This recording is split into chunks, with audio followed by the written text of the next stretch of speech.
جب عمران خان صاحب کی گورنمنٹ مخلوط حکومت تھی، بہت سی ایسی چیزیں تھیں جو عمران خان صاحب کرنا چاہتے تھے لیکن نہیں کر پائے، یہ بات ٹھیک ہے۔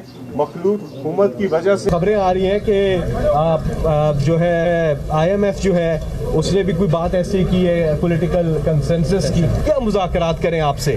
آپ کا جو طور طریقہ ہے وہی ٹھیک نہیں ہے، اور اگر ایسی کوئی چیز ہے تو اس کا ایک حل ہے کہ پاکستان تحریک انصاف کی پوزیشن پہلے دن سے کلیئر ہے کہ اگر مذاکرات کرنے ہیں، بیٹھنا ہے تو اس کا ایک ہی حل ہے، اور وہ حل ہم نے نہیں دیا ہے، وہ اس عوام نے حل دیا۔ آپ الیکشن کی تاریخ کا اعلان کریں، الیکشن کی تاریخ کا اعلان کریں، ہم آپ کے ساتھ بیٹھنے کو تیار ہیں، کیونکہ پاکستانی قوم چاہتی ہے اس وقت اس دلدل سے نکلنے کا ایک ہی راستہ ہے، اور وہ الیکشن ہے۔ میں کچھ نہیں کہتا، ان کا اپنا اکنامک سروے جو پی ڈی ایم گورنمنٹ نے آ کے جاری کیا اس میں وہ اعداد و شمار لکھے ہوئے ہیں۔ جب عمران خان اپریل میں جاتے ہیں 6,000 ارب روپے پہ وہ ٹیکس کلیکشن چلی جاتی ہے، امیر سے ٹیکس لے کے غریب کو ٹرانسفر کر رہے تھے۔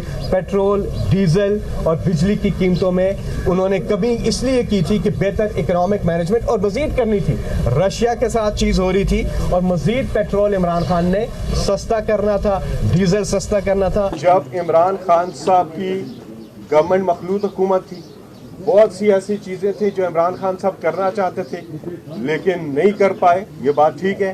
مخلوط حکومت کی وجہ سے کوئی کبھی کس چیز پہ بلیک میل کر رہا ہے، کبھی کس چیز پہ بلیک میل کر رہا ہے، یہ جو سلسلہ تھا ایسا تھا، لیکن اب انشاءاللہ عمران خان 2/3 اکثریت سے زیادہ لے کر کے آئیں گے۔ مزید خبرن